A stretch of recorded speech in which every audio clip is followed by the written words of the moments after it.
हमारे प्रतिशोध की अग्नि शांत करने के लिए 2 अतिथि शीघ्र प्रस्तुत होंगे द्रौपद। मैं भी उनके स्वागत के लिए आतुर हूं ऋषिवर। तब से जब से द्रोण ने मेरा अपमान किया। ये कैसी विचित्र अग्नि है द्वारकाधीश? अग्नि अग्नि होती है कर्ण।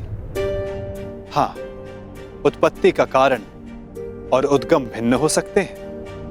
लालच की अग्नि, घृणा की अग्नि, छल कपट की अग्नि।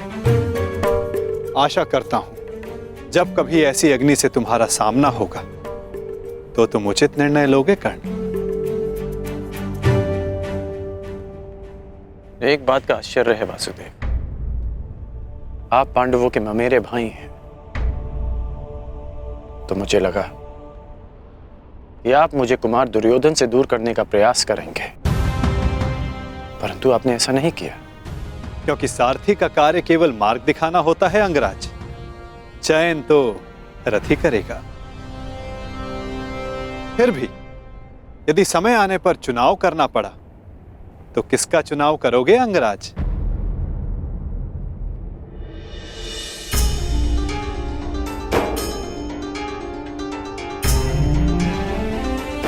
मित्र दुर्योधन का।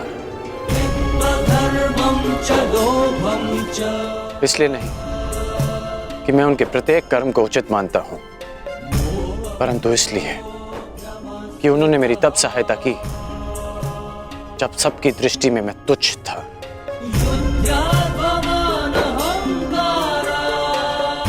मैं पाषाण होने का विकल्प चुन चुका हूं, क्योंकि जल रूपी निमित्त बनकर दुर्योधन ने मुझे संभाला। चयन तुम्हारा है अंगराज, परंतु स्मरण रखना,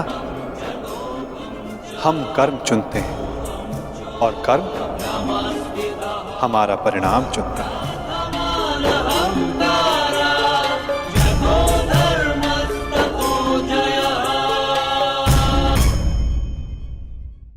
यदि समय आने पर चुनाव करना पड़ा तो किसका चुनाव करोगे अंगराज? मित्र दुर्योधन का। चयन तुम्हारा है अंगराज, परंतु स्मरण रखना, हम कर्म चुनते हैं और कर्म हमारा परिणाम चुनता है। और कुपक्ष में होने से कुपरिणाम भोगने की संभावना अधिक होती है कर्ण। तब भी मैं मित्र दुर्योधन को ही चुनूंगा। प्रणिपात वासुदेव।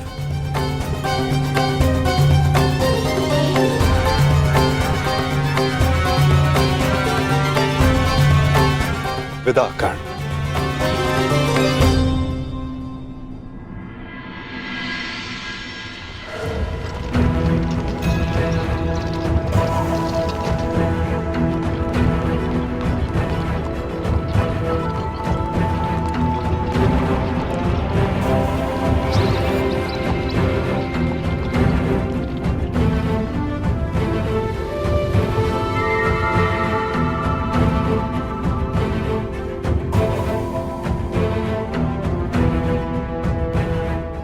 अति सुंदर। विश्वास नहीं होता कि भ्राता दुर्योधन आपको इतनी सुंदर भेंट दे सकते हैं।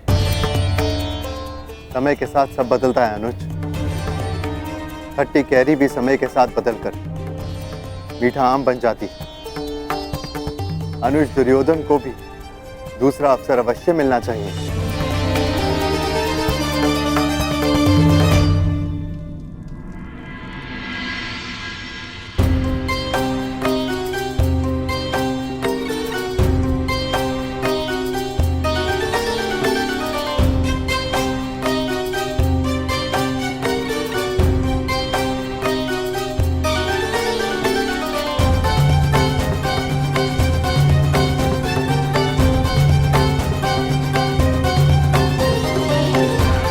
अद्भुत अद्भुत महल बनाया है पुरोचन ने। समझ में नहीं आता ये वास्तविक भवन है या भ्रम। मैं तुमसे सहमत हूं अनुज, परंतु इतनी सुंदर वस्तुएं सदैव भ्रम और छल ही होती है।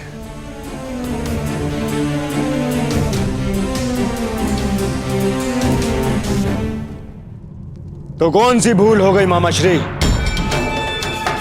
पुरोचन केवल यही संदेश देने तो आए हैं कि पांडव लक्ष्य ग्रह पहुंच चुके हैं। तुम समझते क्यों नहीं हो दुर्योधन?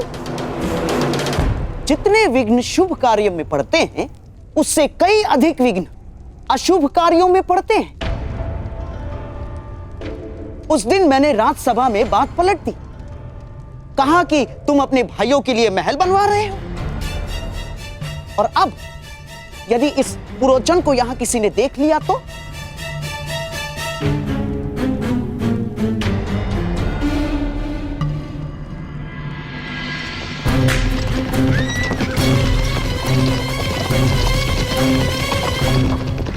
मत भूलो, षड्यंत्र तभी सफल होते हैं जब तक वो गुप्त रखे जाते हैं। भेद खुल जाने पर सारा खेल समाप्त, सफा चट।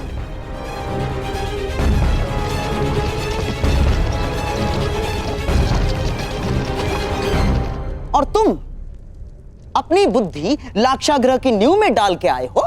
यहां बार बार आने से किसी को संदेह हुआ तो शीघ्र ही यहां से निकलो, इससे पहले कि यहां तुम्हें कोई देख ले।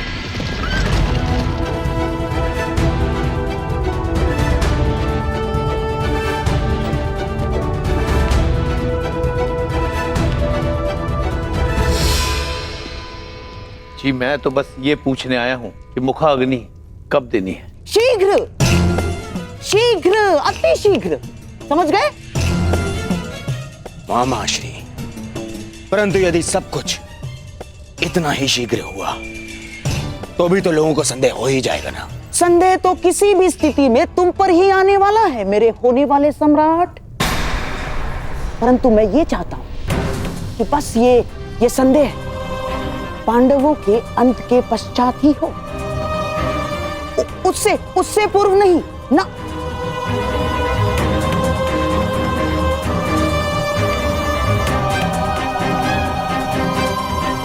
अब देख क्या रहे हो, जाओ। रुको पुरोचन, कहते हैं कि बड़े भ्राता को अग्नि अनुज ही देता है।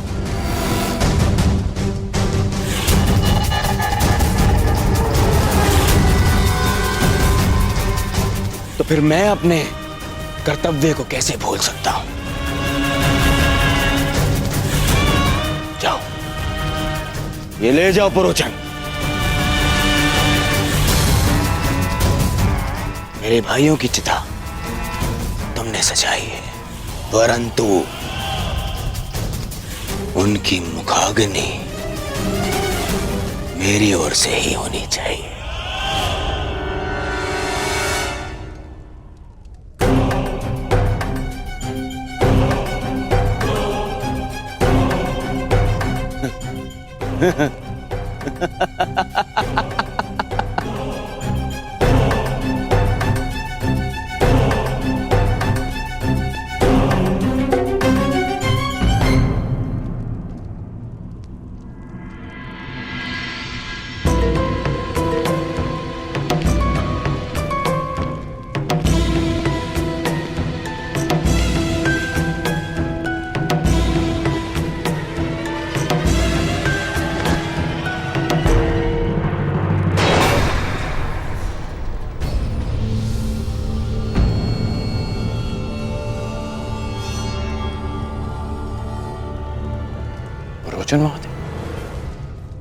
इतनी शीघ्रता में कहां जा रहे थे आप? वर्णावत। मैंने आपकी सामग्री गिरा दी, मैं ही इसे उठा देता। सावधान अंगराज, ये अग्नि कहीं आपको जला ना दे।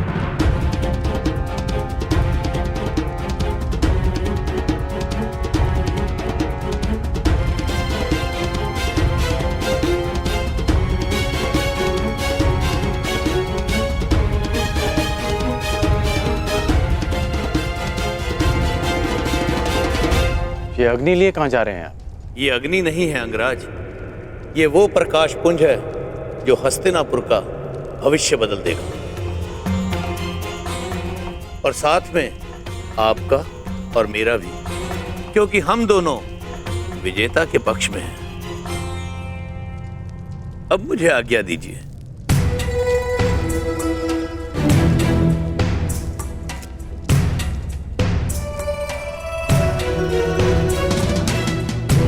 अग्नि, प्रकाश पुंज, हस्तिनापुर का परिवर्तित भविष्य, विजेता का पक्ष, इस सब का क्या अर्थ हुआ? अग्नि अग्नि होती है कर्ण, लालच की अग्नि, घृणा की अग्नि, छल कपट की अग्नि। आशा करता हूं कि जब तुम्हारा सामना ऐसी किसी अग्नि से होगा तो तुम उचित निर्णय लोगे कर्ण। कर्ण, ये है पुरोचन, ये हमारे लिए युद्ध लड़े। युद्ध करे बिना पांडवों को कैसे परास्त किया जा सकता है? ऐसा कौन सा मार्ग है? मार्ग है, उन्हें भान भी नहीं होगा और उनका अस्तित्व सदैव के लिए मिट जाएगा। अग्नि, प्रतिशोध, पुरोचन का व्यवहार और वासुदेव कृष्ण की चेतावनी, इन सब में कोई संबंध है और इस संबंध का उत्तर केवल मित्र दुर्योधन के पास है।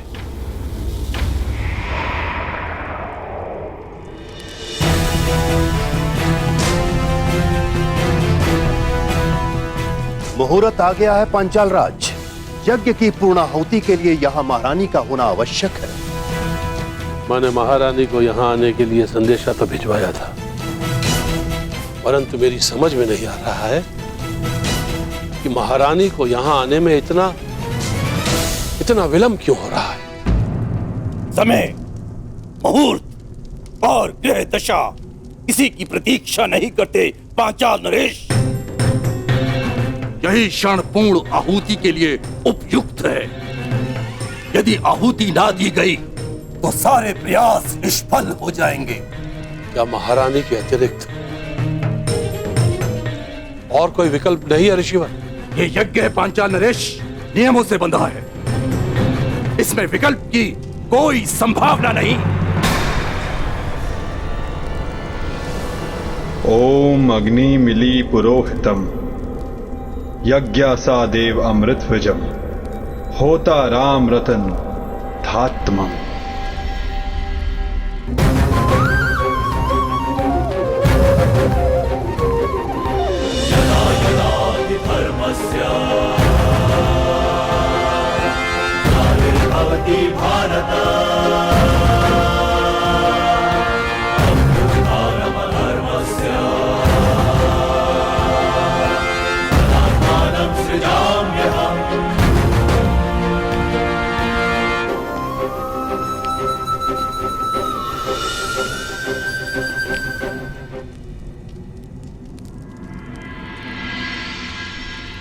विचित्र बात है, प्यासे के समक्ष जल रखा है और वो प्यास बुझाने का विकल्प ढूंढ रहा है।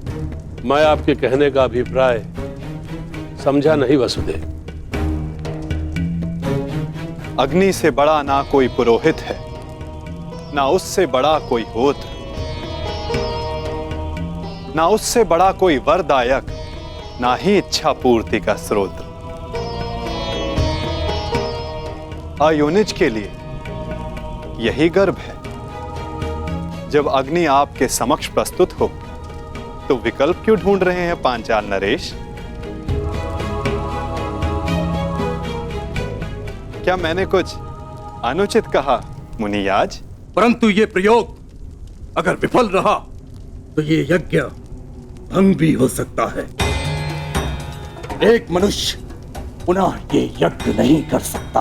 परंतु यदि इसी समय पूर्ण आहुति ना दी गई तो भी ये यज्ञ निष्फल होने ही वाला है ना। सोच क्या रहे हैं पांचाल नरेश? समय हाथ से जा रहा है। यज्ञ अग्नि प्रचंड हो रही है।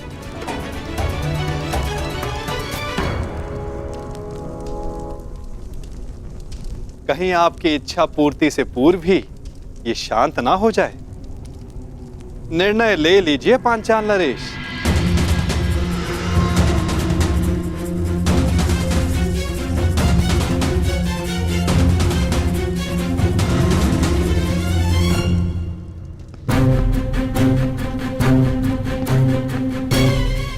इतनी शीघ्रता से कहाँ जा रहे हो अंगराज कर्ण?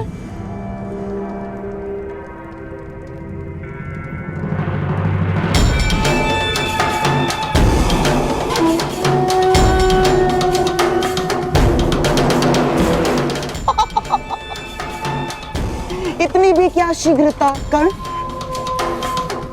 मुझे अभी अपने मित्र दुर्योधन से मिलना है। परंतु वो संभव ही नहीं, क्योंकि इस समय कुमार दुर्योधन यहां है ही नहीं। मुझे आप पर विश्वास नहीं गांधार नरेश। मुझे ज्ञात है कि मेरा मित्र यहीं है। हाँ?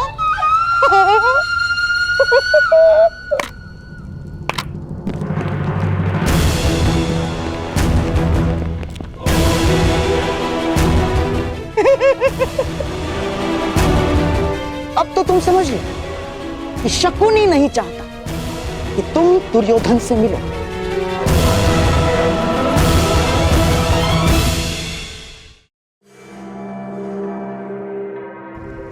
सिंह को मेमने नहीं रोक सकते गांधार राज। और आप ये भली भांति जानते हैं कि आपके ये सैनिक कर्ण को नहीं रोक पाएंगे। परंतु मेरे होने वाले सम्राट का आदेश तो रोक सकता है ना अंगराज कर्ण। तो उनका आदेश था कि तुम अंग प्रदेश जाकर वहां का कार्यभार संभालो। और हां, जब उन्हें तुमसे मिलने की आवश्यकता होगी तो तुम्हें संदेश भिजवा दिया जाएगा। हाँ?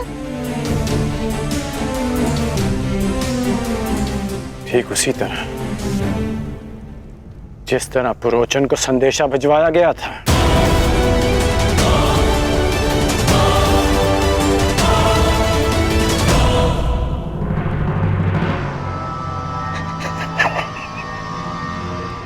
कुमार दुर्योधन के प्रति तुम्हारी निष्ठा की सराहना करता हूं मैं कर्ण, परंतु निष्ठावान तो पालतू कुत्ते।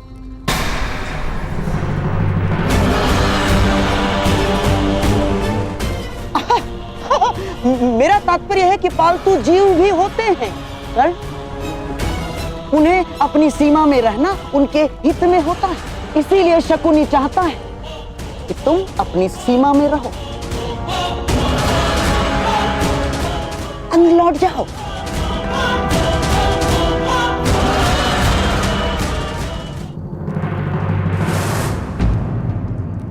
अंगराज कर्ण, इस उदाहरण पर क्रोध आ रहा है।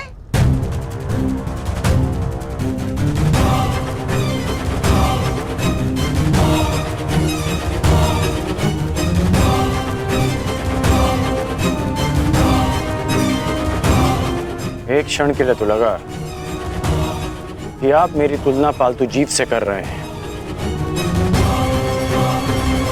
परंतु फिर अनुभव हुआ कि ना मैं अपनी बहन के ससुराल में रह रहा हूं और ना ही अपने भांजे की कृपा पे पल रहा हूं।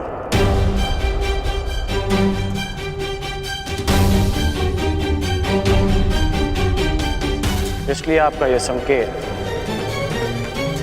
स्वयं आप ही के लिए था गांधार राज।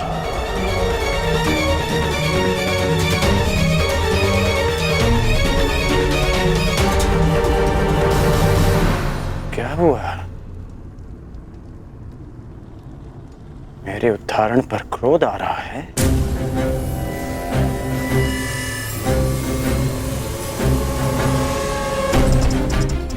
मैं अब तक आपका सम्मान इसलिए करता रहा क्योंकि आप मेरे मित्र के मामा हैं।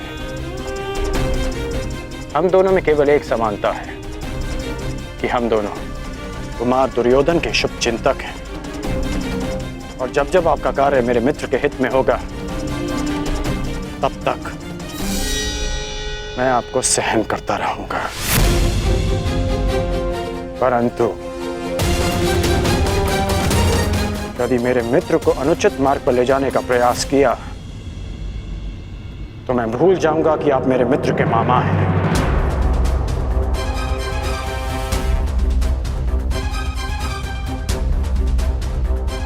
और उस समय आपका अंत उस पालतू जीव की भांति होगा जिसका आप अभी उदाहरण दे रहे थे। पुरोचन यहां क्यों आया था और उसका क्या लक्ष्य है, ये तो मैं जानकर ही रहूंगा।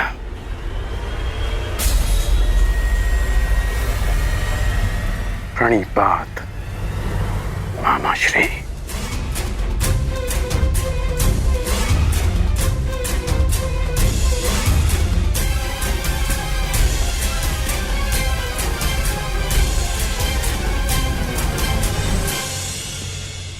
जब तक तुम्हें यह ज्ञात होगा कि पुरोचन यहां क्यों आया था, तब तक पांडव भस्म हो चुके होंगे। पांडव कहीं दिख क्यों नहीं रहे? और इस मंतव्य को पूरा करने के मध्य शकुनी को कोई नहीं रोक सकता, ना कोई नहीं, तुम भी नहीं अंगराज कर्ण।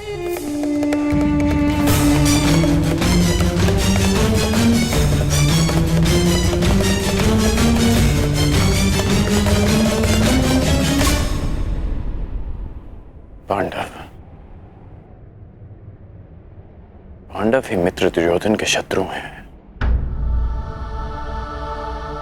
वो महल में नहीं दिखे, वो यहां नहीं है, कहां जा सकते हैं वो? वारनाव्रत।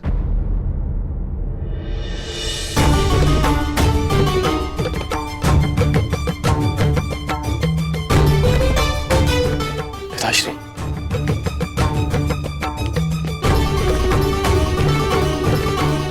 आयुष्मान भव। पांडव वारनाव्रत में? हाँ, वारनाव्रत।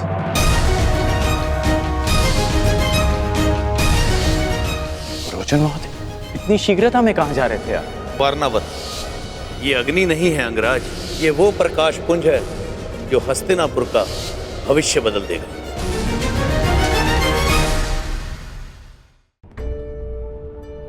पांडव वारनाव्रत में? हाँ, वारनाव्रत। और माता कुंती? वो भी उन्हीं के साथ है। देवी कुंती के सम्मान में वारनाव्रत में एक समारोह रखा गया है। सुना है कुमार दुर्योधन ने पुरोचन से एक अति सुंदर महल पांडवों के लिए बनवाया है।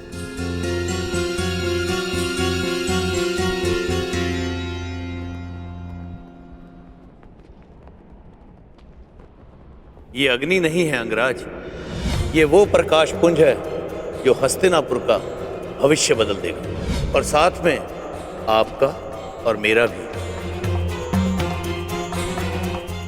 पांडव वारनाव्रत में है और पुरोचन भी वहीं जा रहा था।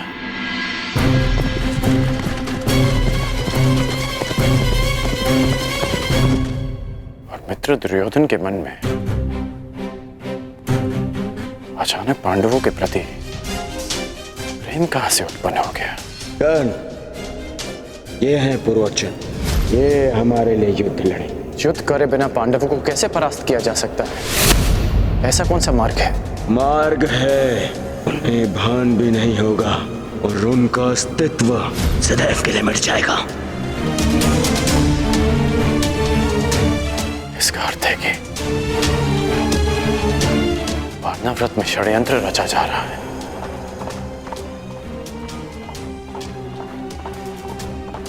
इसलिए गांधार नरेश मुझे दुर्योधन से मिलने नहीं दे रहे थे। कहीं वासुदेव इसी कपट की अग्नि के विषय में सचेत तो नहीं कर रहे थे मुझे? क्या सोच रहे हो पुत्र? कुछ नहीं पिताश्री, मुझे शीघ्र जाना होगा। कहां?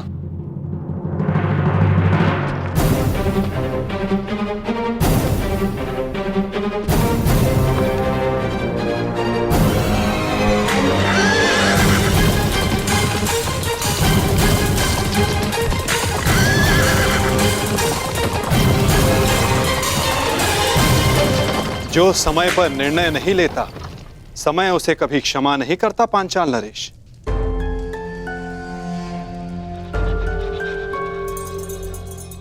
अग्नि को गर्भ मानकर पूर्ण आहुति प्रदान करे ऋषिवर। अवश्य।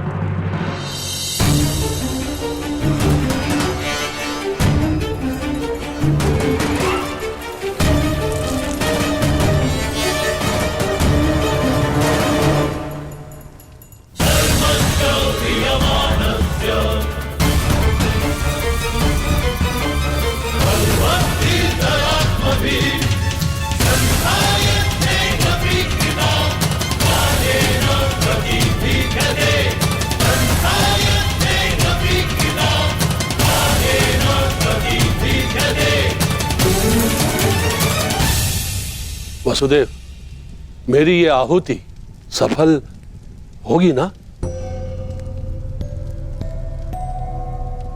ये मैं कैसे बता सकता हूं पांचाल नरेश? जब आप जानते ही नहीं थे, फिर ये सुझाव क्यों दिया? मैंने तो वही कहा जिसका वर्णन पवित्र वेदों में है। नहीं, आप मेरा यज्ञ भंग करना चाहते थे। मैं जानता हूं वसुदेव, आप द्रोणाचार्य को सुरक्षित रखना चाहते हो। मैं ये कैसे भूल गया कि उन पांडवों के संबंधी हो आप। हस्तिनापुर को मेरे प्रतिशोध से बचाना चाहते हो आप, और मुझे असफल देखना चाहते हो आप। अपने क्रोध के अश्वों को संभालिए पांचाल नरेश। यज्ञ भंग करने की इच्छा रखने वाले पूर्ण आहुति का समय आने तक की प्रतीक्षा नहीं करते। मैं ना हस्तिनापुर के पक्ष में हूं, ना पांचाल के। मैं तो नियति के पक्ष में हूं, धर्म स्थापना के पक्ष में हूं।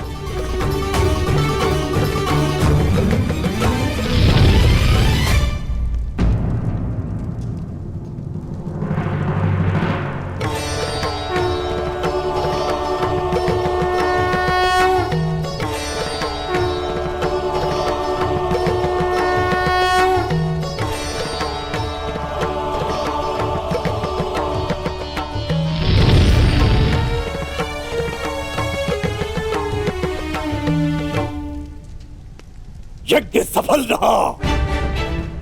आपका पुत्र जन्म लेने वाला है। धन्यवाद ईश्वर, धन्यवाद।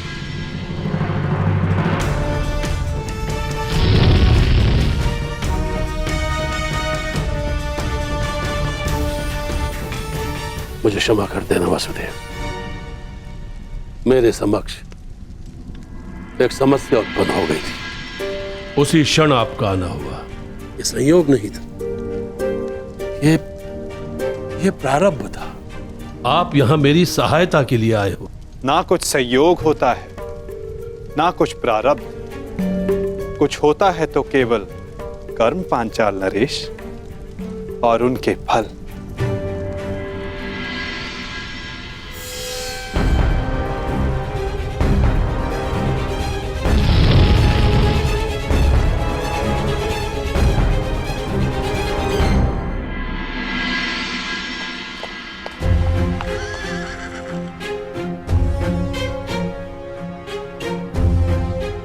बड़ा दुख होता है। मेरा इतना सुंदर महल, मेरी इतनी सुंदर कृति कल प्रातःकाल राख का ढेर होगी, अपने भीतर उपस्थित अतिथियों समेत। अपना भविष्य उज्जवल करने के लिए मुझे अपने हाथों ही अपनी इस सुंदर कृति को ज्वाला देनी होगी।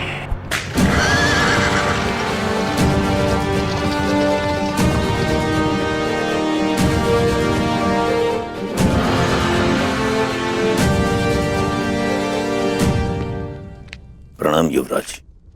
बड़ा विलंब कर दिया आपने आने में पुरोचन महोदय। मुझे भूख लग रही है और आपकी भार्या और बालक इस हट पे अड़े हैं कि आप ही के साथ भोजन करूं। विलंब के लिए क्षमा चाहता हूं कुमार भीम। अब आपके भोजन में विलंब नहीं होगा। वैसे आपको ये मेरा बनाया महल कैसा लगा? ठीक है, कुछ कमियां हैं जिन्हें सुधारा जा सकता है। रोचन के निर्माण में कमी निकालना ठीक वैसा ही है जैसा ब्रह्मा जी की सृष्टि में दोष ढूंढना। रुष्ट मत होइए पुरोचन महोदय। अनुज भीम की ये व्यक्तिगत सोच है, परंतु सत्य ये है कि ये महल वास्तविकता में अनोखा है। इसकी तुलना संसार के किसी भी निर्माण से नहीं की जा सकती। प्रशंसा के लिए धन्यवाद युवराज। आइए भोजन करते हैं। कुमार भीम, कल प्रातः काल तक आपको कोई कमी नहीं मिलेगी इस महल में।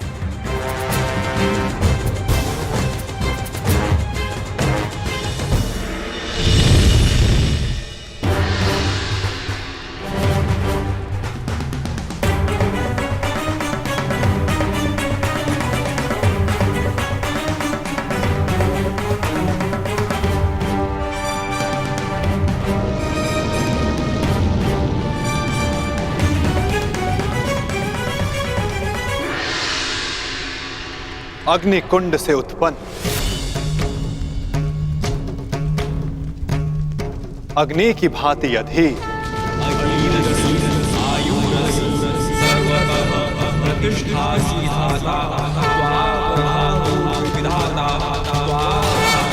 साहसी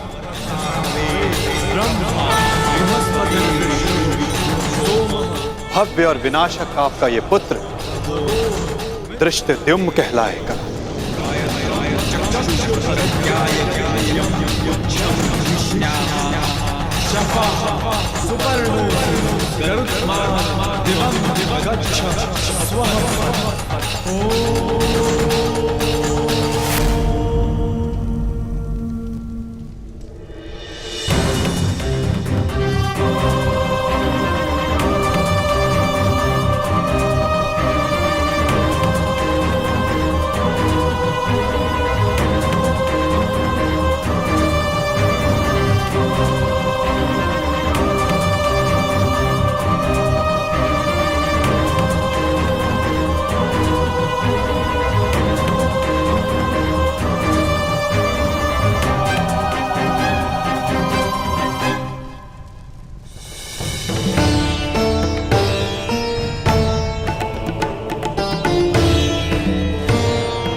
स्वागत है पुत्र दृष्ट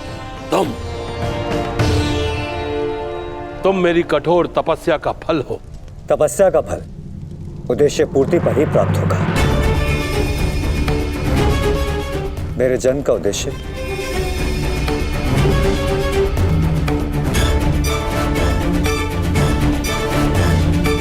तुम्हारा अहंकार उस पर विजय पाना शेष है जिसे मैं पाकर रहूंगा। आज मैं एक राजा का पिता हूं और तुम कुछ भी नहीं द्रौपद। इसलिए मैं भारद्वाज पुत्र द्रोण, हस्तिनापुर राजगुरु द्रोण, पांचाल का आधा राज्य द्रुपद को दान में देता हूं।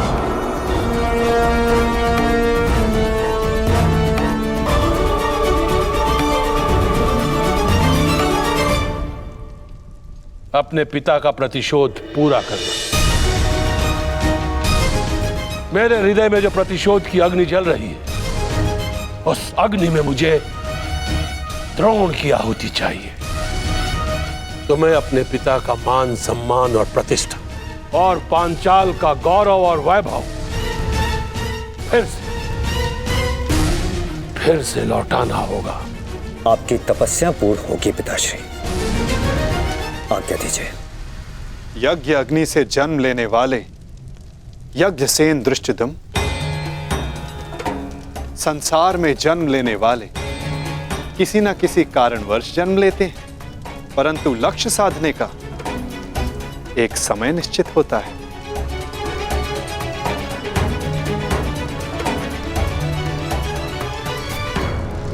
अग्निशिखा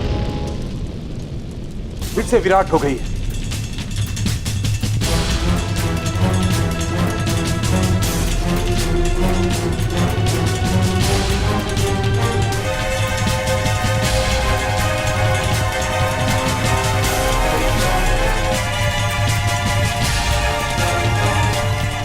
प्रतीत होता है कि आज अग्नि बहुत अधीर है मुनि। आज जैसे अग्नि का सर्वत्र साम्राज्य है, हर दिशा हर ओर भिन्न भिन्न प्रकार की अग्नि गर्जना कर रही है। प्रतिशोध की अग्नि,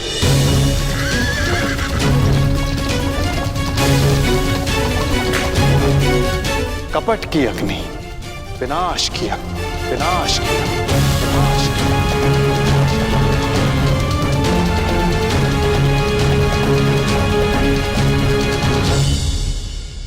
सब तैयार है ना? मसाले ठीक से डाल दिए थे? हाँ, सब वैसा ही बना है जैसा आपने कहा था।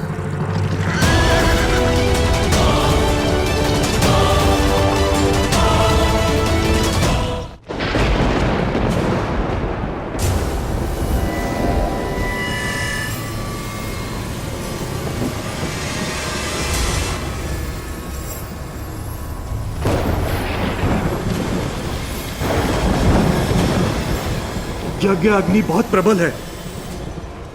यह स्थान इतनी ऊर्जा सहन नहीं कर पा रहा है।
कुछ को ज्ञात है कि तुम आ रही हो, कुछ नहीं जानते कि तुम आ रही हो, परंतु सबको तुम्हारी प्रतीक्षा है, क्योंकि नियति तुम्हारे आगमन की प्रतीक्षा कर रही है।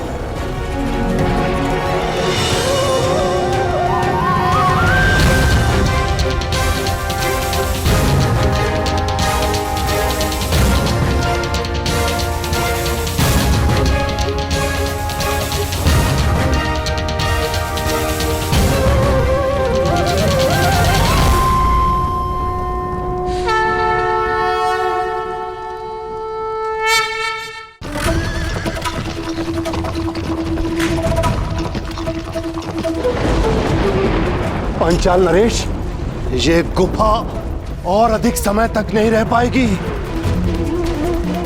ये अग्नि सबको निगल जाएगी, सबको निगल जाएगी। पांचाल नरेश, आप यज्ञांशी हैं, अर्थात इस यज्ञ को समाप्त करने की अनुमति दें।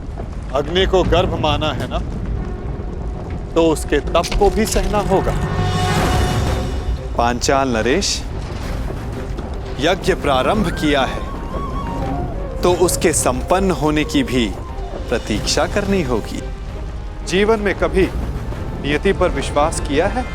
ईश्वर में आस्था रखी है? तो फिर अब विश्वास करो। आज नियति का चक्र अपना मार्ग बदलेगा। आज की रात्रि विश्वास की रात्रि है। परिवर्तन के प्रथम सोपान की रात्रि है। ईश्वर के सामने नियति के समक्ष समर्पण की रात्रि है।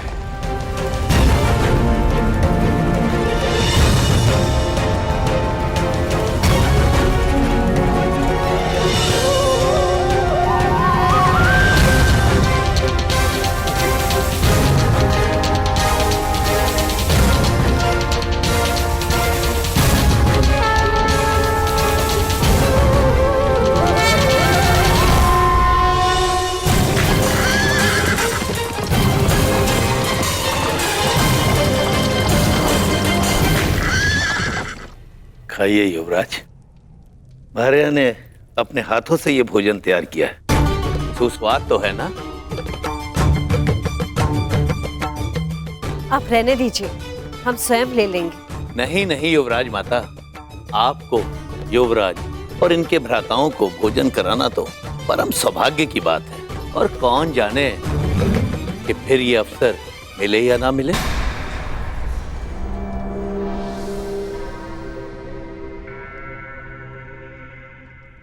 क्योंकि कल तो आप जाने वाले हैं ना?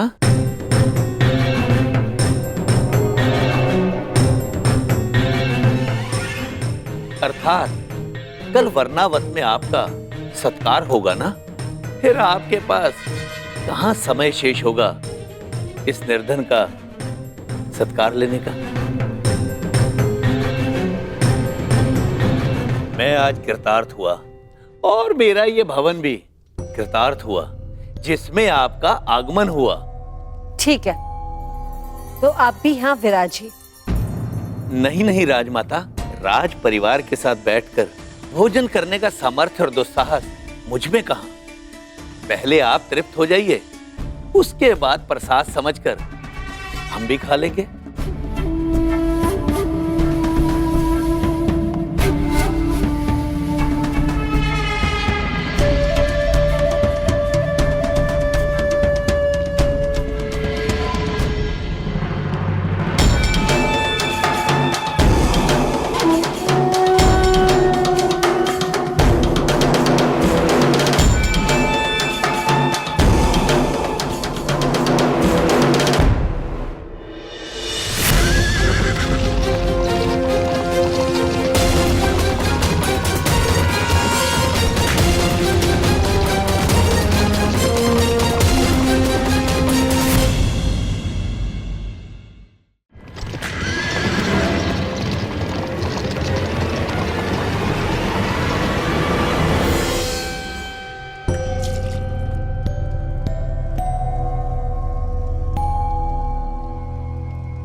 अरे, आप इतनी मदिरा क्यों पी रहे हैं?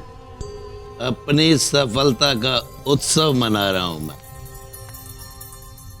इतनी भी क्या शीघ्रता है? कार्य अभी संपन्न नहीं हुआ है।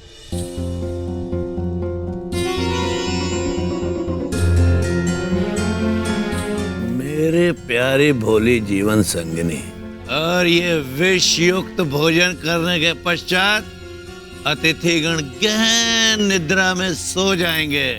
ऐसी निद्रा जो फिर कभी नहीं टूटेगी। और फिर मुखाग्नि दी जाएगी जो पांडवों को उनकी माता के साथ लील जाएगी। सब कुछ भस्म हो जाएगा।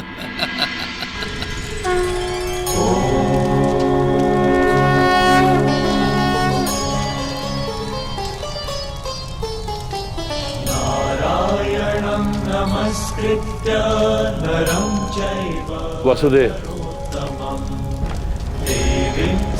हमें आप पर पूर्ण विश्वास है।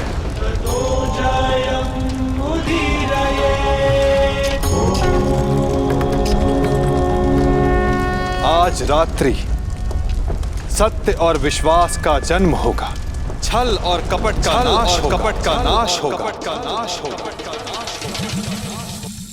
आज रात मेरा प्रयोजन अवश्य सिद्ध होगा।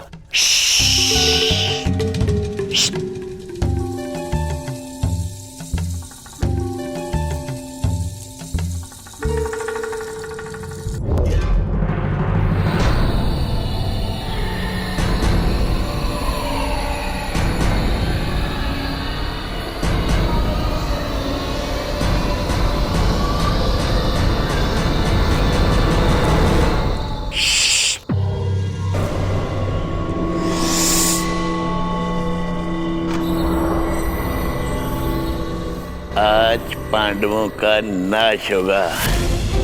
कुमार दुर्योधन का मंतव्य सफल होगा।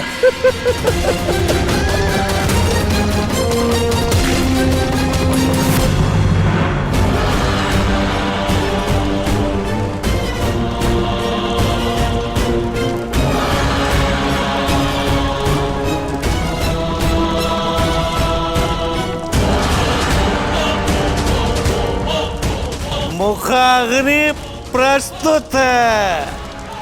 सर्वशक्तिमान अग्नि, अपना भोग स्वीकार करो।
क्या किया दुर्योधन? क्यों किया?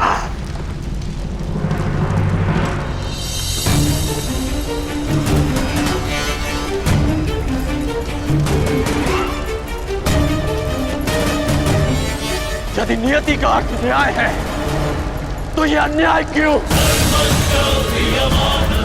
विश्व के श्रेष्ठ योद्धाओं का ये अंत क्यों?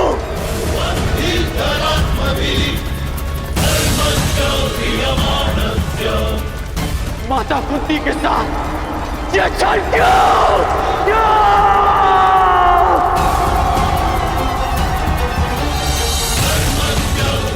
क्या छल कपट की अपनी कथा इतना अधिक है कि वो न्याय को भस्म कर दे। आप तो सब जानते थे ना नटवर, फिर क्यों घृणा की अग्नि को ये विनाश करने दिया? बताइए क्या? विलाप ना करो कर्ण।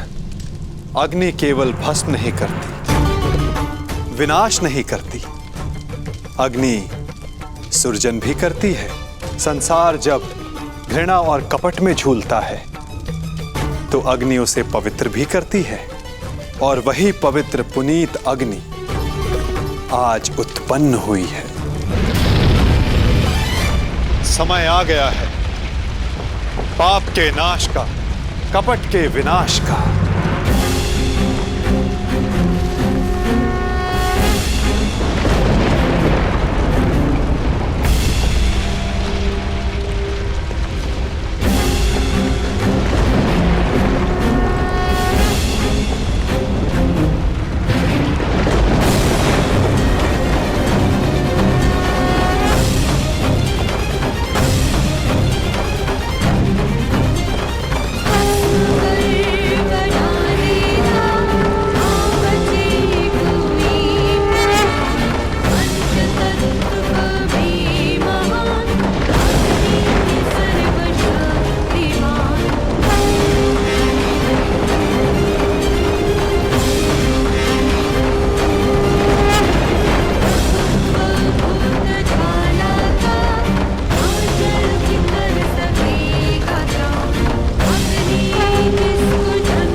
स्वागत है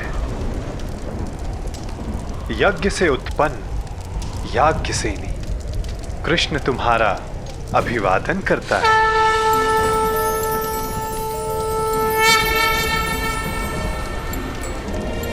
द्रुपद पुत्री द्रौपदी। कुमारी चापी पांचाली वेदी मध्य समुत्थिता सुभागा दर्शनीयांगी स्वासिताय तलोचना।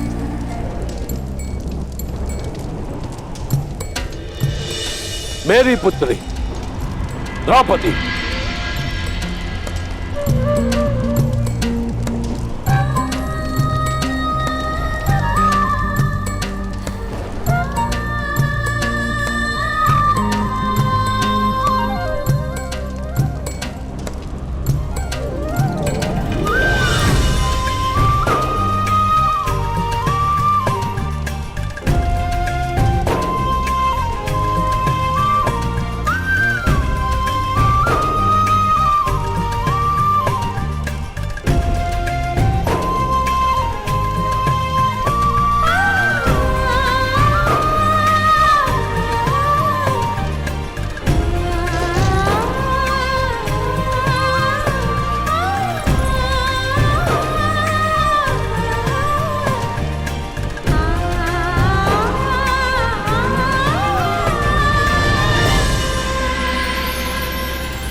पिताश्री।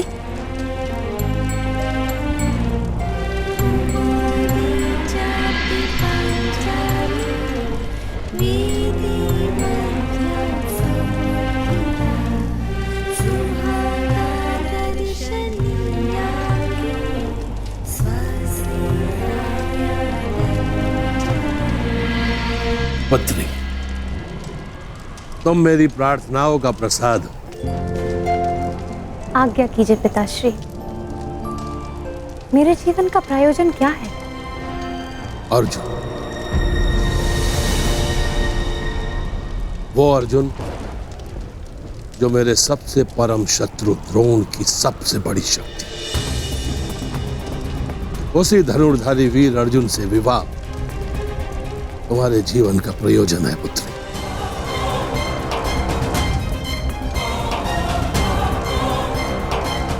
ताकि मेरा घोर शत्रु द्रोण अपना सबसे घनघोर अस्त्र खो बैठे।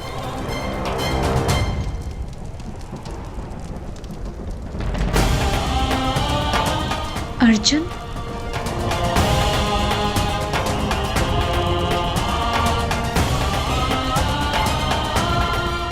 महाराज,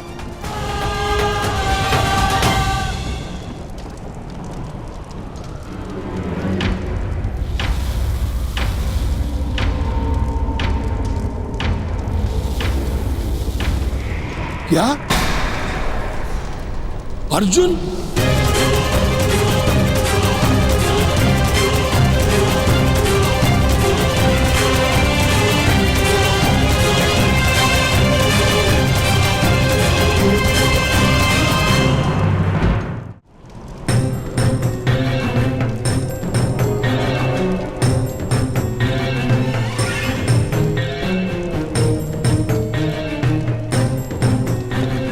वसुदेव,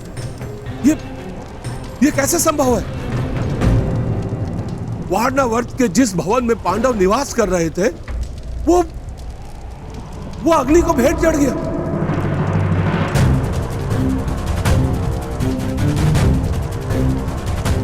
पांचों पांडव और उनकी माता काल के ग्रास में समा गए।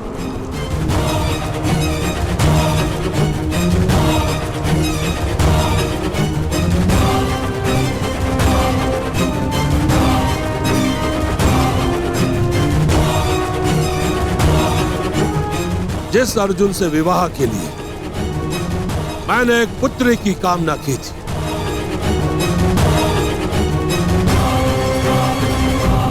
जब वो अर्जुन ही नहीं रहा तो मुझे इस पुत्री की कोई आवश्यकता नहीं।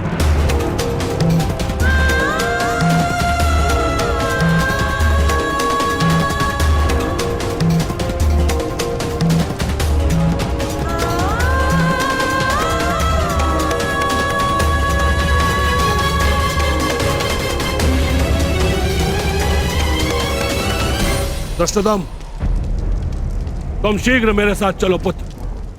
हमें तुरंत द्रोण का विनाश करना है।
मेरा स्मरण करोगे ना पुत्र? मेरे पुत्र को अपना अनुज मानकर उनका रथ हाँको।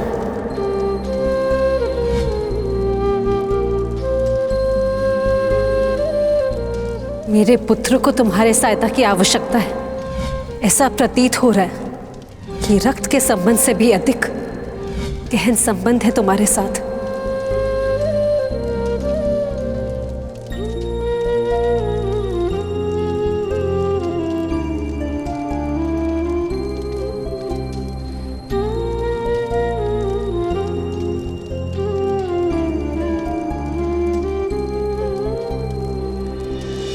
सदा परिवर्तन चाहा,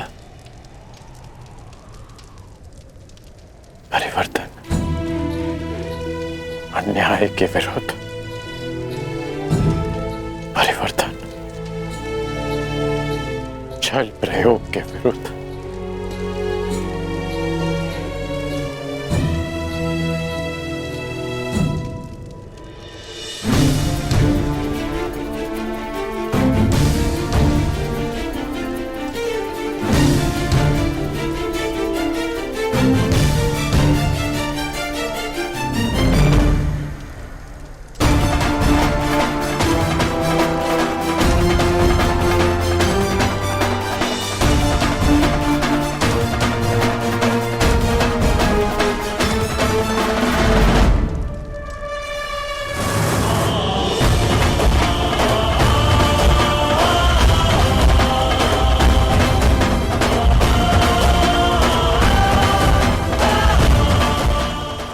हत्यारे को इस पाप का मूल्य अवश्य चुकाना होगा। इस षड्यंत्र के सूत्रधार को अवश्य दंड मिलेगा और वो दंड मैं दूंगा, मैं दूंगा, मैं दूंगा।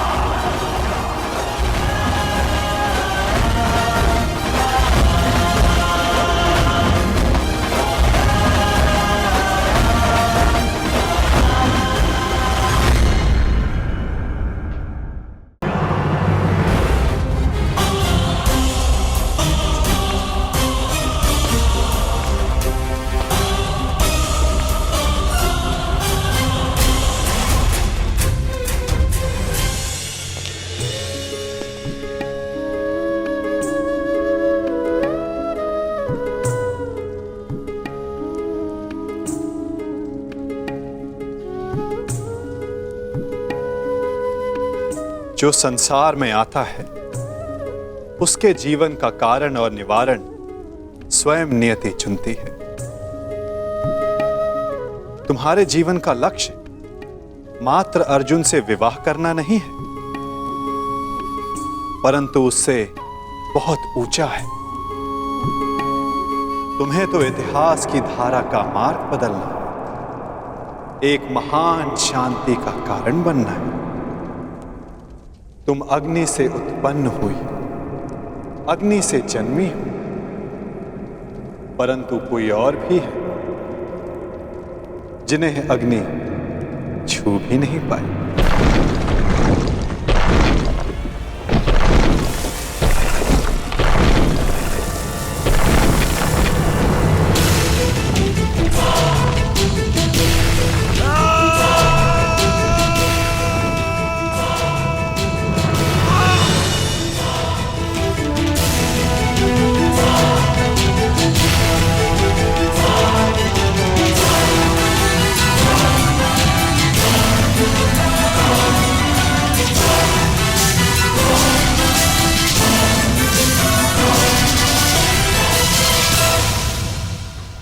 ईश्वर का धन्यवाद, आप सभी लोग सुरक्षित आ गए युवराज। सुरक्षित तो हम तभी हो गए थे जब काका श्री विदुर ने हमें षड्यंत्र के बारे में बता दिया था। विदुर काका श्री ने मलेच्छ भाषा में संदेश भेजा है। ये एक लाक्ष्य गृह है। इसका निर्माण लाख घी और लकड़ियों से किया गया है। ये हमें भस्म करने के लिए बनाया गया है। हमें यहां से बच निकलने की योजना बनानी होगी। पुरोचन ने आज रात्रि हमें भोज का निमंत्रण दिया है। इसका तात्पर्य समझते हो? हमें विषयुक्त भोजन कराना चाहता है ताकि हम यहां से बचकर ना निकल सके। पुरोचन आ रहा है। भोजन के पश्चात किस किस को क्या क्या करना है, योजना स्मरण रखना। पुरोचन की भार्या अपने 5 पुत्रों के साथ यहाँ उपस्थित है। आज भोजन के समय आपको अपना एक आभूषण पुरोचन की भार्या को भेंट देना होगा। न जाने अब भरपेट भोजन फिर कब करने को मिलेगा। आज पांडवों का नाश होगा। कुमार दुर्योधन का मंतव्य सफल होगा। सब ठीक है ना? बालक सुरक्षित है ना? नहीं, तनिक आंख लग गई। बालक भवन में ही सो रहा है। मूर्ख! शीघ्रता करो, ये लाक्षाग्रह है, क्षण भर में भस्म हो जाएगा।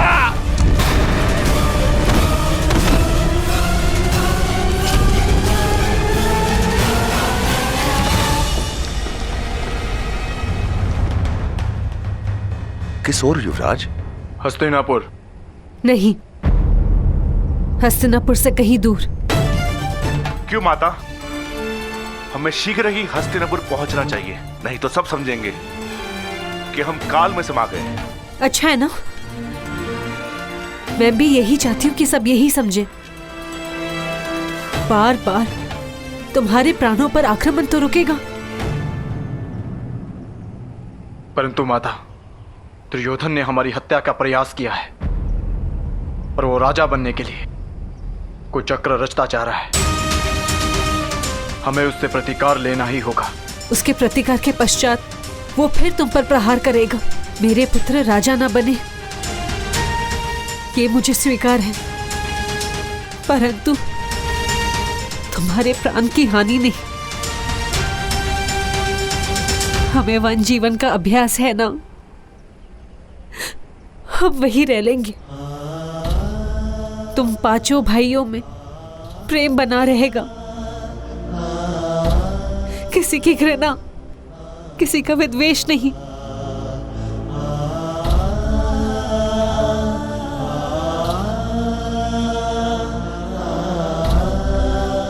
हम हस्तिनापुर नहीं जाएंगे।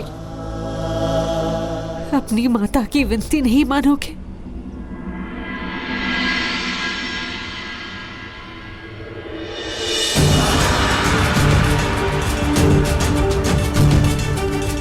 माता विनती नहीं, आदेश करती है माता श्री।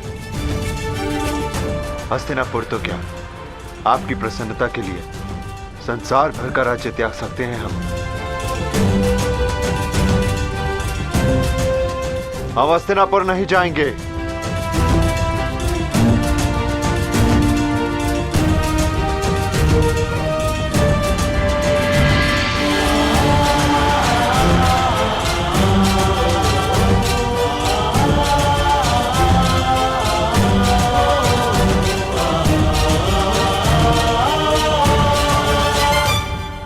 परंतु दुर्योधन को उसके किए का दंड देना होगा।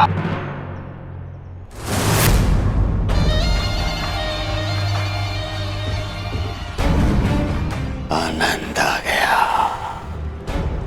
आनंद आ गया मामा श्री। हमारी 5 बाधाएं एक साथ समाप्त हो गई, एक साथ समाप्त हो गई। हाँ मेरे होने वाले सम्राट।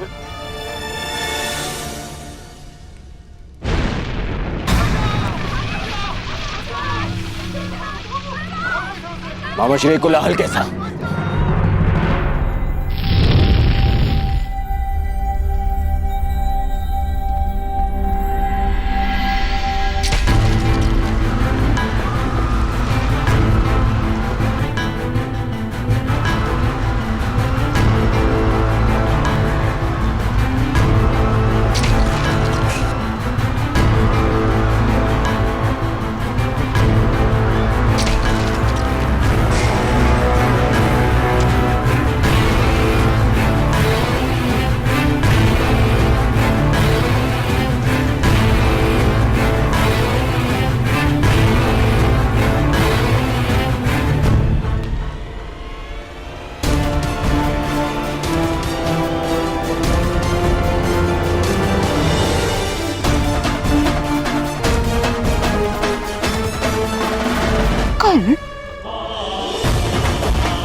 क्या कर रहे हो?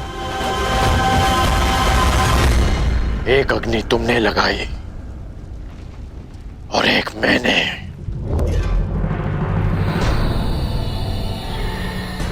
हाँ, मैं सब जान गया हूं।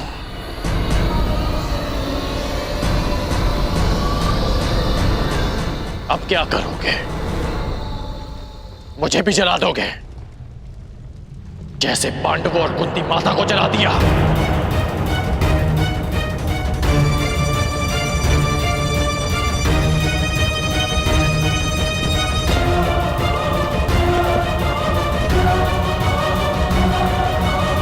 मित्रकर्ण, ये सब क्या हो रहा है? वारणव्रत की अग्नि है ये।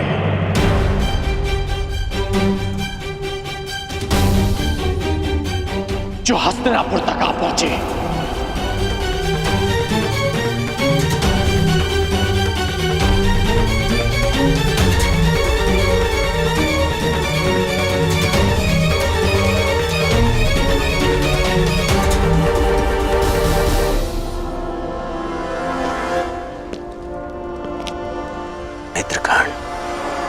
मित्रकर्ण,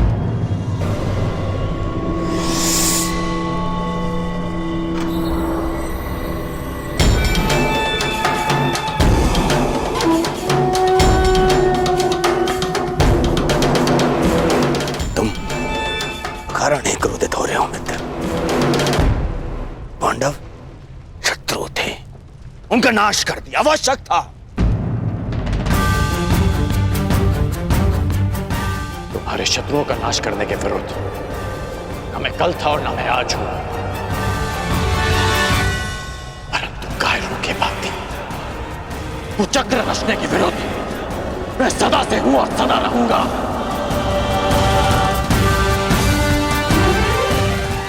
क्या तुम्हें अपने मित्र के शस्त्र बल पर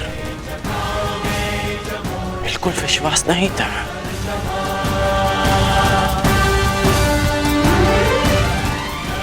तुम केवल अपने शत्रुओं को युद्ध के लिए ललकारते और मैं स्वयं तुम्हारे लिए उन्हें पराजित करके उन्हें तुम्हारे चरणों में प्रस्तुत कर देता। यही तो तुम्हारी समस्या है कर्ण। तुम सदा शस्त्र उठाने को तत्पर रहते हो, परंतु राजनीति में युद्ध केवल रणभूमि में नहीं होते और ना ही शस्त्रों से लड़े जाते, क्योंकि षड्यंत्र ब्रह्मास्त्र से भी अधिक घातक अस्त्र होता है और जिनको बातों से, बुद्धि से परास्त किया जा सकता है, उनके लिए युद्ध क्यों?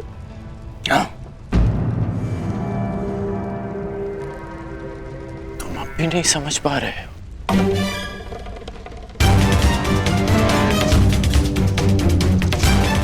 जिसने भीम को विष देकर मारना चाहा, वो अब तुम्हारे मन में विष घोल रहा है।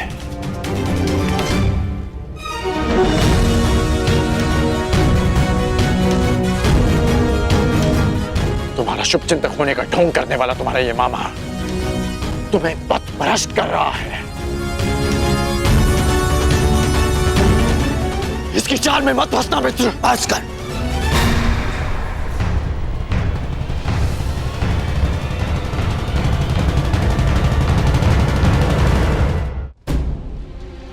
मुझे मेरा पद ज्ञात है, मैंने वही किया जो मुझे उचित लगा। भूल गए कैसे? उन पांडवों के कारण मुझे ही नहीं, तुम्हें भी कितना मान सहना पड़ा था कर्ण। उनका नाश आवश्यक था, मांग चाहे जो भी हो।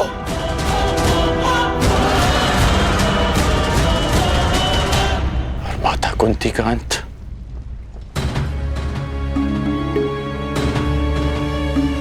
क्या वो भी उचित था मित्र?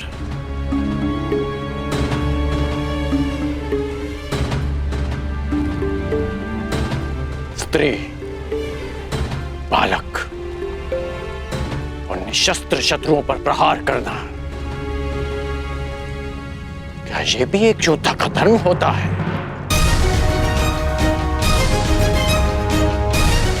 बताओ मित्र, बताओ।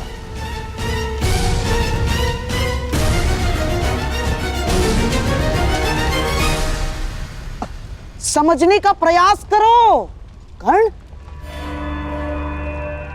किसी को केवल प्रतिशोध लेने के लिए जीवित छोड़ देना बुद्धिमानी नहीं, कंटकों के वृक्ष को समूल नष्ट कर देना ही उचित है।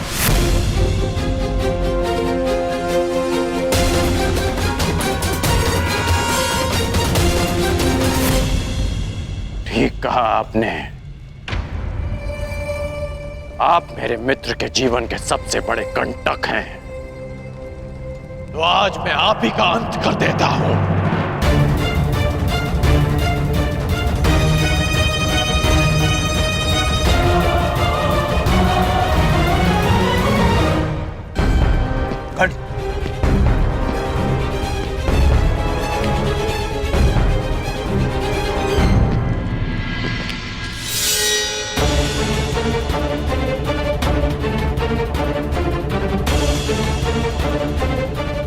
आपने एक योद्धा को षड्यंत्र रचना सिखाया, और आज मैं आपको सिखाऊंगा कि एक सच्चा योद्धा युद्ध कैसे करता है।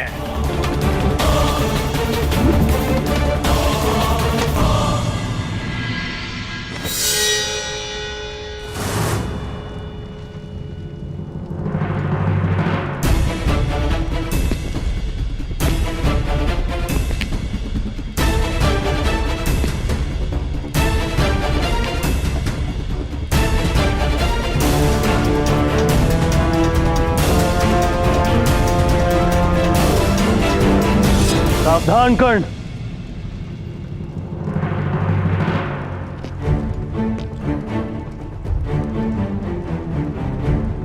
अपनी सीमा में रहो, मत भूलो कि तुम्हें राजा किसने बनाया है। ये मत भूलो कि तुम किससे बात कर रहे हो। मैं उससे बात कर रहा हूं जिसके पास न क्षत्रिय का साहस है और ना ही राजा की मर्यादा। कर्ण!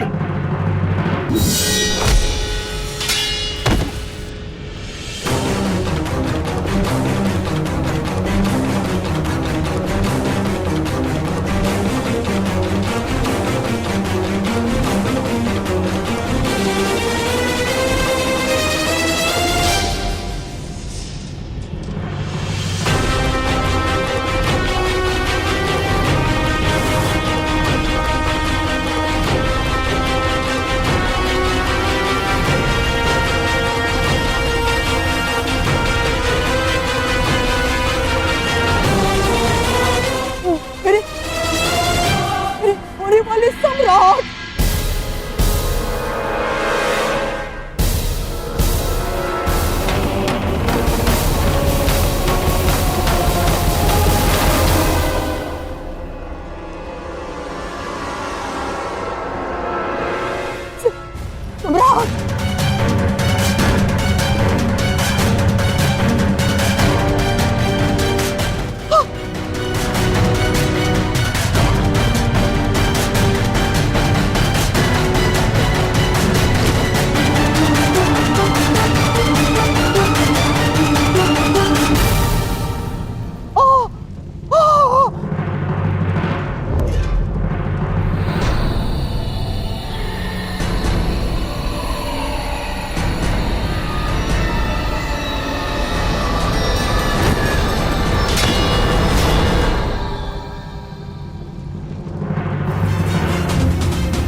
क्योंकि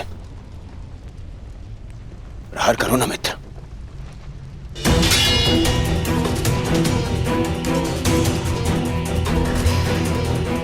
मैंने वचन लिया था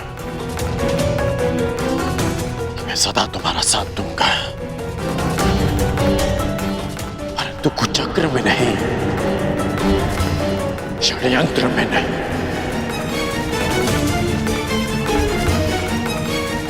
इसलिए जो भी तुमने मेरे लिए किया उसका बहुत बहुत धन्यवाद। परंतु आज मैं अंगराज का पद त्यागता हूं, त्यागता हूं, त्यागता हूं, त्यागता हूं, त्यागता हूं। और तुम्हें भी। पांडवों का अंत जिस प्रकार से हुआ उसकी पीड़ा सदैव रहेगी, परंतु उससे भी अधिक पीड़ा इस बात की रहेगी कि मेरा मित्र अनुचित मार्ग पर चला गया, कि एक योद्धा कायरता के मार्ग पर चला गया।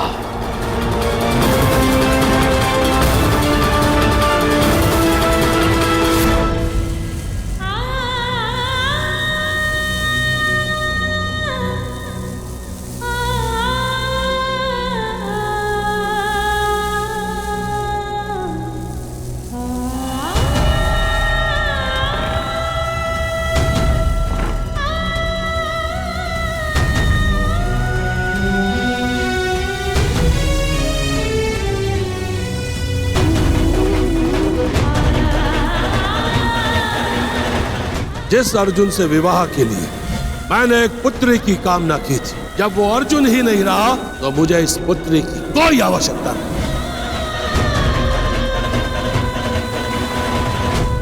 जीवन यात्रा का प्रारंभ हो चुका है।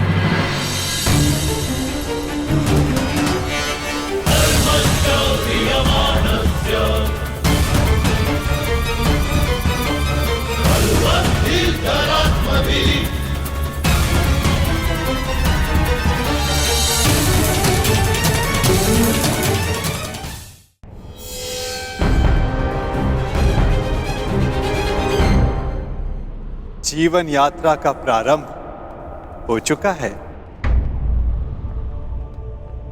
यात्री चलेगा तो कहीं ना कहीं अवश्य पहुंच जाएगा।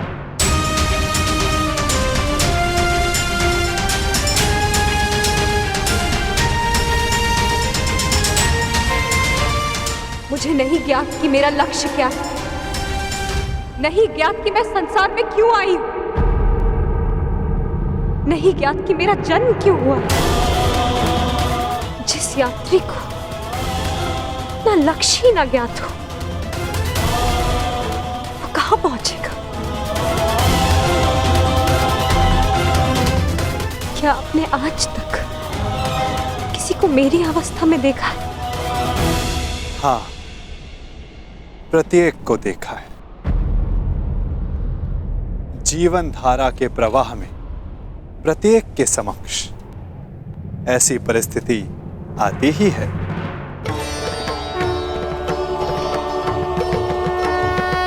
मैं तो ये भी नहीं जानती कि जो इस समय मुझसे बात कर रहा है वो कौन है। मनुष्य का परिचय उसके कर्म होते हैं या किसी नहीं। नाम तो उसके स्थान, उसके वंश, उसके रूप के अनुसार रख दिए जाते हैं, परंतु तुम्हारी उत्सुकता को शांत करना भी आवश्यक है। तुम द्रुपद की द्रौपदी हो तो मैं वसुदेव का वासुदेव हूं। यदि शामल होने के कारण तुम कृष्णा हो तो मैं कृष्ण हूं। परंतु यदि इस समय कुछ सबसे अधिक महत्वपूर्ण है तो ये कि तुम चिंतित हो और मैं तुम्हारा शुभ चिंतक हूं। आपसे वार्तालाप करने का मेरे पास कोई कारण तो नहीं है, परंतु आपसे बात करके अच्छा लगता है। आपसे वार्तालाप करके मन को एक विचित्र शांति तो मिलती है, परंतु मन में आए प्रश्नों का उत्तर नहीं। और क्या प्रश्न है जिनका तुम्हें उत्तर चाहिए कृष्णा? एक ही तो प्रश्न है, मेरे जन्म का उद्देश्य क्या है? मेरे जीवन का लक्ष्य क्या है? प्रणाम द्वारकाधीश। महाराज द्रुपद और कुमार दृष्टद्युम्न आपके निवेदन पर अग्निकुंड के स्थल पर आपकी प्रतीक्षा कर रहे हैं। उन्हें कहो मैं आ रहा हूं। मेरे प्रश्न का उत्तर दिए बिना जा रहे हैं वासुदेव। इस समय किसी और की शंका का निवारण करना अधिक आवश्यक है पांचाली।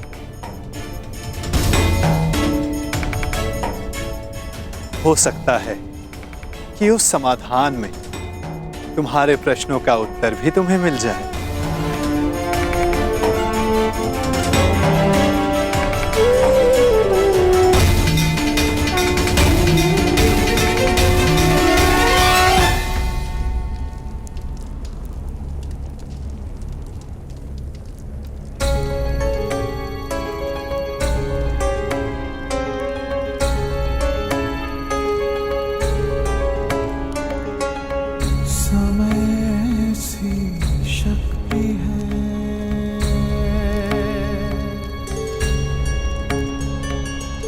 सभी समय से हारे, राजा हो या रंक सभी बनते रहे बेचारे। समय बड़ा महान है इस जग में, समय बड़ा महान, समय बड़ा महान है इस जग में, समय बड़ा महान।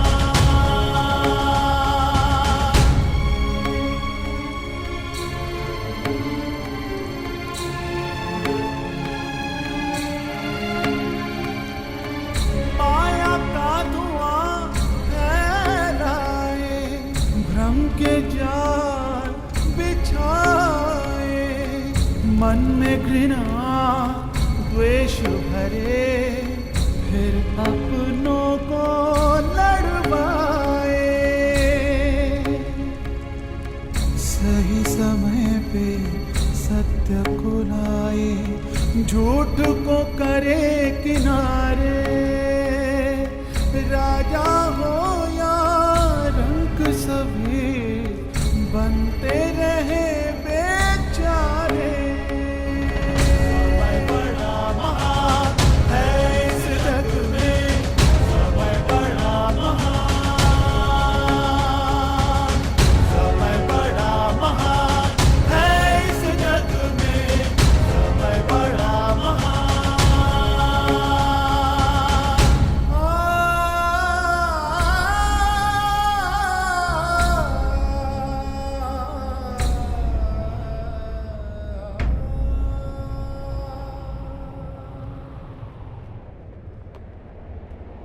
मैं अपने प्रतिशोध के लिए प्रयाण कर रहा हूं। ऐसे में आपने हमें यहां क्यों बुलवाया? एक परीक्षण के लिए, एक प्रयोग के लिए।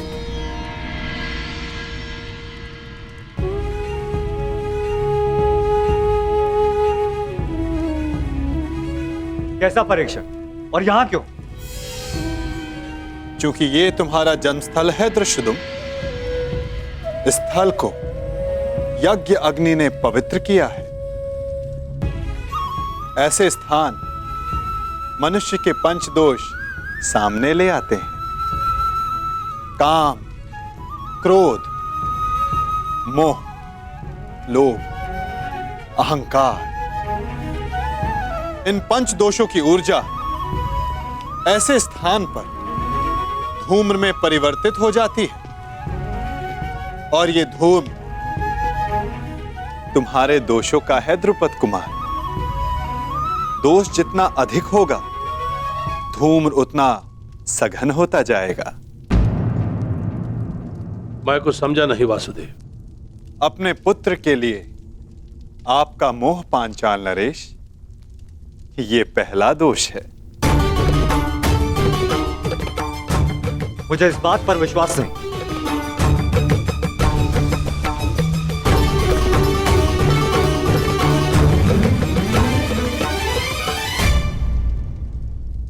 धूम्र बढ़ गया ना, चूंकि दूसरा दोष समक्ष आ गया, मद। इन सब बातों का मंतव्य क्या है वासुदेव?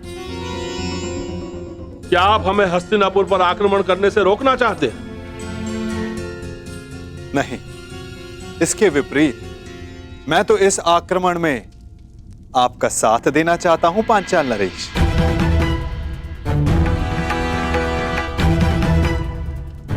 आप हमारा साथ दोगे? यदि आप हमारे साथ हैं तो फिर पराजय का प्रश्न ही नहीं।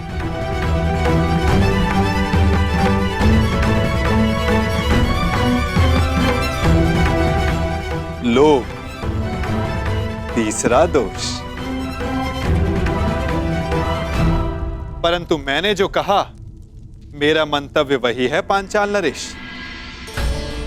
मैं इस आक्रमण में आपके साथ रहूंगा, परंतु उससे पूर्व दृष्टद्युम्न को मुझ पर एक प्रहार करना होगा।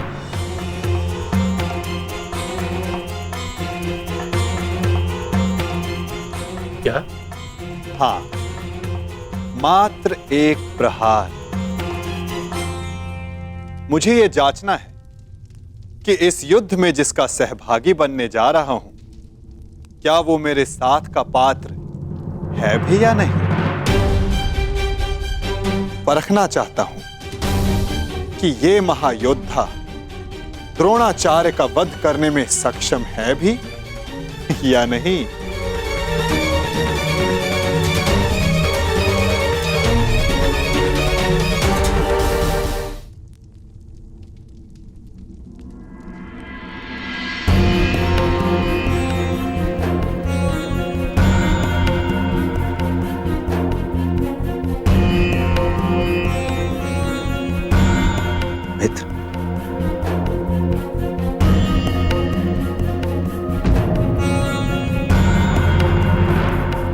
माता कुंती के अंतिम संस्कार में मुझे सम्मिलित होने दिया, उसके लिए धन्यवाद। धन्यवाद कैसा कर्ण? मैं जानता हूं माता कुंती के साथ में तुम्हारा विशेष स्नेह था। और एक बात, तुम मेरे लिए मेरे भ्राता से कम नहीं हो मित्र। कल मेरे जीवन का सबसे बड़ा स्वप्न पूर्ण होने जा रहा है। कल मेरा युवराज अभिषेक है मित्र, और यही तो तुम्हारा भी स्वप्न था ना। कर्ण, मैं जानता हूं तुम्हें लगता होगा कि जिस मार्ग पर चलकर मैंने ये मुकुट प्राप्त किया है वो उचित नहीं है। परंतु यदि मैं आ जाऊंगा, तुम्हारे अभिषेक के लिए मैं प्रस्तुत रहूंगा।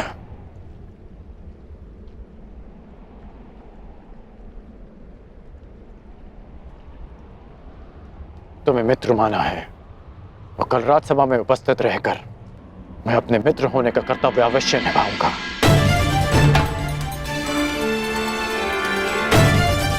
मैं जानता था मेरा ये मित्र मुझे कभी निराश नहीं करेगा।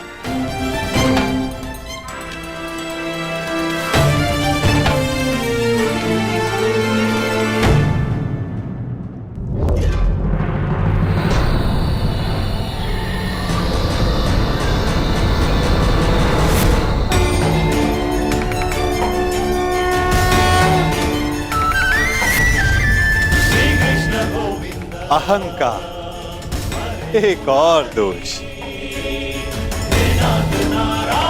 क्या हुआ दृष्टद्युम्न? आगे बढ़ो, प्रहार करो।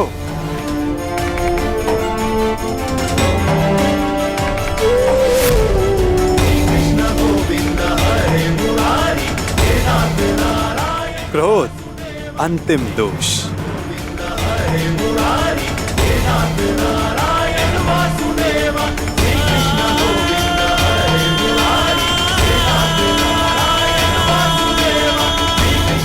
वासुदेव,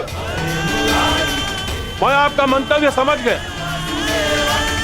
मेरा पुत्र अभी द्रोण से युद्ध करने के लिए तैयार नहीं है। अब ये माया समाप्त कीजिए वासुदेव।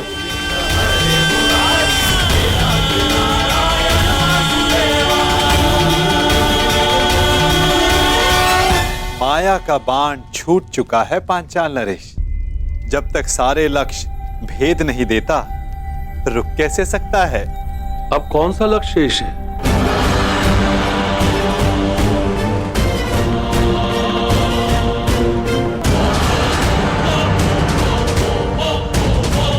नहीं, रुको पुत्र।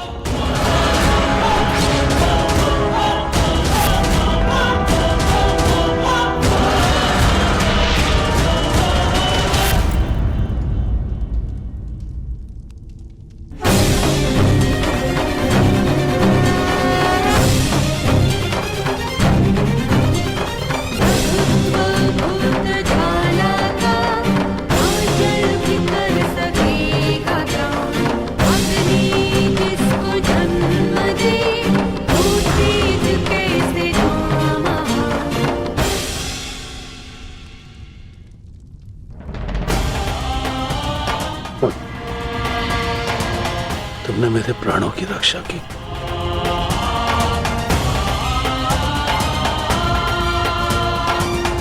पश्चाताप, भूल का पश्चाताप पांचाल नरेश।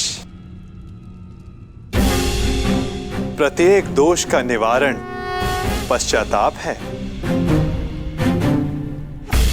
आपकी पुत्री 5वीं पंचकन्या है, इस युग की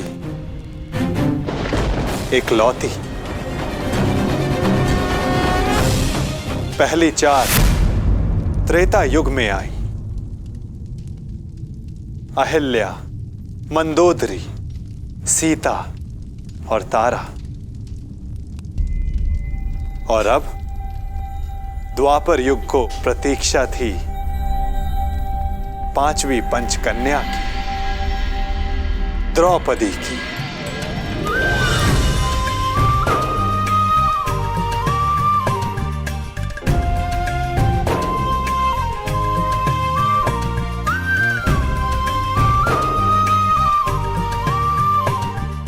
अब तुम्हारे प्रश्नों का उत्तर देने का समय आ गया है पांचाली।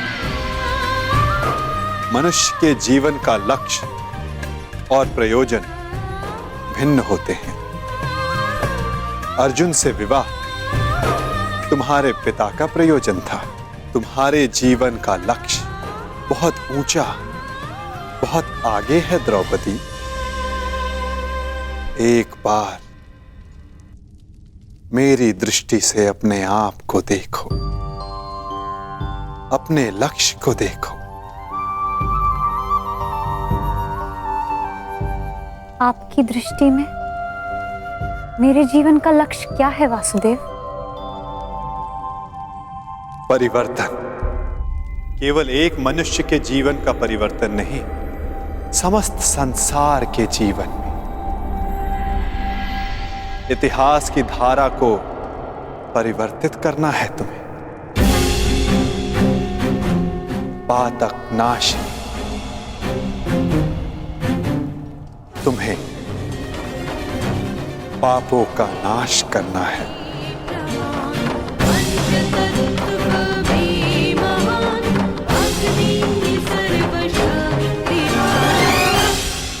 आपने मेरी आंखें खोल दी केशव। मैं सौभाग्यशाली हूं पुत्र कि मुझे द्रौपदी जैसी पुत्री प्राप्त हुई। वासुदेव, अब आप ही मेरा मार्गदर्शन कीजिए और मुझे बताइए मुझे आगे क्या करना है।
मित्रगण,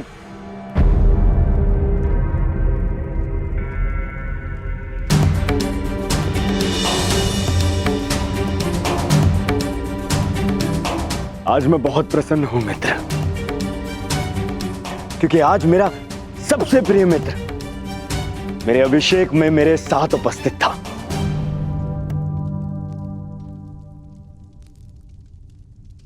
मैं यहां आया क्योंकि एक मित्र के अभिषेक में उपस्थित होना मेरा कर्तव्य था।